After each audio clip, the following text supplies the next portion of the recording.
نکاح کا مقصد عصمت و عزت کی حفاظت ہو، نہ کہ محض شہوت رانی۔ نکاح کی شرائط کا بیان اس لیے ہے تاکہ معاشرہ بدکاری، بے حیائی اور ظلم اور زیادتی سے پاک رہے۔ یہ بھی واضح کیا کہ اصلاح و ہدایت اور معاشرے کے استحکام و پاکیزگی کے ان احکامات میں اللہ نے وہ سہولت بھی ملحوظ رکھی ہے جو لوگوں کی طبعی کمزوری کے پیش نظر ضروری تھی۔ اس لیے خبردار، نفس پرستوں کے بہکانے میں نہ آ جانا۔ وہ تمہیں پاکیزگی کے راستے سے ہٹا کر نفس پرستی کے اندھیروں میں بھٹکا دینا چاہتے ہیں۔ مسلمانوں کو ایک دوسرے کا مال ناجائز طریقوں سے کھانے اور ایک دوسرے کا خون بہانے کی ممانعت کی اور بتایا کہ اللہ خود رحیم ہے، اس لیے چاہتا ہے کہ اس کے بندے بھی آپس میں ایک دوسرے کے لیے رحیم ہوں۔ جو لوگ معاشرے میں ظلم اور زیادتی کا بیج بوئیں گے وہ سب جہنم میں جھونک دیے جائیں گے۔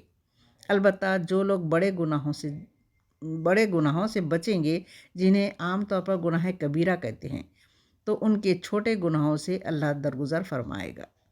فرمایا شریعت میں عورت اور مرد دونوں کے لیے جو حدود اور حقوق متعین کر دیے گئے ہیں، سب کو ان کے اندر رہنا چاہیے۔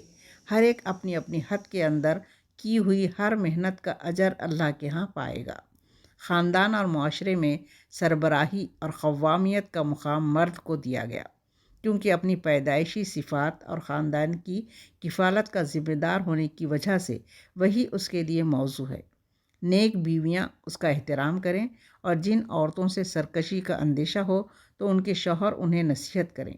اگر ضرورت محسوس ہو تو مناسب تنبیہ بھی کی جا سکتی ہے، اور اختلاف بہت بڑھ جائے تو ایسی صورت میں شوہر اور بیوی دونوں کے خاندانوں میں سے ایک پنچ مقرر کیا جائے جو حالات کی اصلاح کی کوشش کریں۔ اللہ نے والدین، اقربا، یتیم، مساکین، پڑوسی، رشتہ دار ہوں یا نہ ہوں، یا عارضی اور وقتی ہوں، مسافر اور ماتحت، سب کے حقوق پہچاننے اور ادا کرنے کی تاکید کی۔ اللہ کو وہی بندے پسند ہیں جو متواضع اور نرم مزاج ہوں۔ وہ ان لوگوں کو پسند نہیں کرتا جو اکڑنے والے، کنجوس اور کنجوسی کا مشورہ دینے والے ہوں۔ اس طرح وہ بھی پسند نہیں جو اللہ کی خوشنودی کے بجائے لوگوں کو دکھانے اور نام آوری کے لیے خرچ کریں۔ یاد رکھو، لوگوں کے حقوق ادا کرنے اور اللہ کی راہ میں خرچ کرنے والے کبھی گھاٹے میں رہنے والے نہیں ہیں۔ ان کے لیے اللہ کے ہاں بڑا اجر ہے۔ ان لوگوں کے لیے بڑے افسوس کا اظہار کیا جو آخرت سے بالکل بے پرواہ ہو کر اس کے رسول صلی اللہ علیہ وسلم کی نافرمانی پر اڑے ہوئے تھے۔ ایمان اور عمل صالح کی راہ نہ خود اختیار کرتے تھے اور نہ دوسروں کو اختیار کرنے دینا چاہتے تھے۔ پھر تنبیہ کی کہ اس آخری رسول صلی اللہ علیہ وسلم کے ذریعے تبلیغ کا حق ادا ہو چکا ہے۔ جو اب بھی نہیں سنیں گے وہ سوچ لے، ایک دن ایسا آنے والا ہے جس دن اللہ سب رسولوں کو ان کی صفوں پر گواہ ٹھہرا کر پوچھے گا کہ تم نے اپنی امتوں کو کیا دعوت دی اور انہوں نے کیا جواب دیا۔ پھر یہی سوال اس آخری امت کے متعلق آخری رسول صلی اللہ علیہ وسلم سے بھی ہوگا۔ وہ دن ایسا ہوگا کہ نہ کسی کے لیے کوئی جائے پناہ ہوگی اور نہ کوئی شخص کوئی بات چھپا سکے گا۔ اس تنبیہ کے بعد اللہ کے سب سے بڑے حق یعنی نماز کے بعض آداب اور شرائط بتائے، یہودیوں کی بعض شرارتوں کا ذکر کیا، خاص طور پر نبی کریم صلی اللہ علیہ وسلم کے بارے میں ایسے الفاظ بولنے کی عادت جن کے دو معنی نکلتے ہوں۔ مسلمان جو مطلب سمجھیں وہ اس سے الٹ مطلب مراد لیں۔ بتایا کہ یہ حرکتیں وہ حسد کے سبب کرتے ہیں، لیکن اللہ نے فیصلہ کر لیا ہے کہ وہ رسول اللہ صلی اللہ علیہ وسلم اور آپ کی امت کو کتاب اور حکمت اور عظیم الشان سلطنت عطا فرمائے گا، اور یہ حاسد ان کا کچھ نہ بگاڑ سکیں گے۔ چنانچہ دنیا نے دیکھا کہ عرب کے بدو اٹھے، رسول اللہ صلی اللہ علیہ وسلم کا دامن تھاما اور 800 برس دنیا کی امامت کی۔ یہ طویل حکومت و سلطنت اسلامی معاشرہ قائم کرنے کا نتیجہ تھا۔ مسلمانوں کو نصیحت کی کہ جب یہ امانت یہود سے لے کر تمہیں دی جا رہی ہے تو تم ان کی اچھی طرح امانت میں خیانت نہ کرنا، بلکہ اس کا حق ٹھیک ٹھیک ادا کرنا اور ہر حال میں عدل پر قائم رہنا۔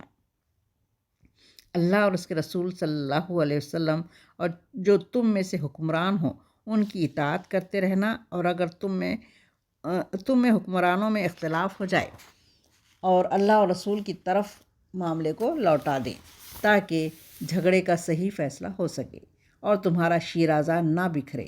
منافقوں کو ملامت کی کہ وہ رسول اللہ صلی اللہ علیہ وسلم کی اطاعت پر جمع ہونے کے بجائے اسلام اور مسلمانوں کے دشمنوں سے میل جول رکھتے ہیں اور اس کو اپنی عقل مندی سمجھتے ہیں، حالانکہ اس وقت تک ایمان معتبر ہی نہیں جب تک وہ پورے طور پر اپنے کو نبی کریم صلی اللہ علیہ وسلم کے حوالے نہ کر دیں اور ہر معاملے میں ان کی اطاعت کرنے لگیں۔ مسلمانوں کو اپنی مدافعت اور دارالکفر میں گھرے ہوئے مظلوم مسلمانوں کی آزادی کے لیے جہاد کی تاکید کی اور ان کو ملامت کی جو جہاد سے جی چراتے ہیں، مسلمانوں کی ہمتیں پست کرتے ہیں اور جہاد کے فائدوں میں تو حصے دار بنتے ہیں مگر کوئی خطرہ مول لینے کو تیار نہیں ہیں۔ منافقوں کی اس حالت پر بھی ملامت کی کہ جب جہاد کا حکم نہیں تھا تو بڑھ چڑھ کر جہاد کا مطالبہ کرتے تھے، مگر جب حکم آ گیا تو اسلام کے دشمنوں سے ایسا ڈرتے ہیں جیسے اللہ سے ڈرنا چاہیے، حالانکہ موت سے کوئی بھی نہیں بچ سکتا۔ اسی طرح اس بات کو بھی ناپسند کیا کہ فائدہ پہنچ جائے تو اسے اللہ کا کرم قرار دیا جائے، مگر نقصان پہنچ جائے تو اسے رسول اللہ صلی اللہ علیہ وسلم اور مومنوں کی بے ترتیبی قرار دیا جائے، حالانکہ خیر اور شر سب اللہ کی طرف سے ہے۔ ہاں، شر کا بڑا حصہ اہل نفاق کے اعمال کا نتیجہ ہوتا ہے۔ آخر میں نبی کریم صلی اللہ علیہ وسلم کو تسلی دی کہ جو تمہاری اطاعت کرنے والے ہیں وہی اللہ کی اطاعت کرنے والے قرار پائیں گے، اور جو تمہاری اطاعت سے گریز کریں ان کا معاملہ اللہ کے حوالے کر دو، تم پر ان کی ذمہ داری نہیں۔ اس موقع پر منافقین کی اس شرارت کا بھی ذکر کیا کہ اگر ان کو خطرے کی کوئی خبر پہنچتی ہے تو سنسنی پیدا کرنے کے لیے اس کو فوراً پھیلا دیتے ہیں، حالانکہ صحیح طریقہ یہ ہے کہ اس کو رسول اللہ صلی اللہ علیہ وسلم یا ذمہ دار لوگوں تک پہنچایا جائے تاکہ وہ غور و فکر کر کے اس کے تدارک کا سامان کر سکیں۔ منافقین کی ان ساری حرکتوں کے باوجود مسلمانوں کو ہدایت دی کہ معاشرے کے اندر ان کو نکو بنانے کی کوشش نہ کی جائے، بلکہ ان کے ساتھ عام مسلمانوں کا سا ہی سلوک کیا جائے، یعنی کلام اور سلام جاری رکھا جائے تاکہ ان کے لیے اپنی غلطیوں کی اصلاح کا موقع باقی رہے۔ جہاد کے لیے ہر وقت تیار رہنے کا حکم دیا گیا اور خطرے کی حالت میں نماز پڑھنے کا طریقہ بتایا گیا۔ ان مسلمانوں کو تنبیہ کی گئی کہ جو کھلے ہوئے منافقین کے معاملے میں بھی مداہنت برتتے تھے، یہاں تک کہ بعض اوقات منافقین کی حمایت کرنے لگ جاتے تھے۔ فرمایا، پیغمبر علیہ السلام اور اسلام کے خلاف منافقین کی سرگوشیاں اور سرگرمیاں اور اسلام کی راہ چھوڑ کر دوسری راہ اختیار کرنا کوئی معمولی جرم نہیں ہے۔ یہ چیز اپنی فطرت کے لحاظ سے شرک ہے، اور شرک اللہ تعالیٰ کبھی معاف نہیں فرمائے گا۔ اللہ کے ہاں جھوٹی آرزوئیں کام آنے والی نہیں ہیں، بلکہ ایمان اور عمل صالح کام آنے والا ہے۔ آخر میں سختی سے آگاہ کیا کہ منافقت اتنا بڑا جرم ہے کہ منافقین اور کفار دونوں کا ٹھکانہ جہنم ہے۔ اللہ تعالیٰ ہم سب کو اس جہنم سے محفوظ رکھے اور ہم سب کو قرآن پڑھنے، اس کو سمجھنے اور اس پر عمل کرنے کی توفیق عطا فرمائے، اور اللہ اس کی برکتوں سے ہمارے شہر، ملک اور عالم اسلام کے حالات تبدیل فرمائے۔ آمین یا رب العالمین۔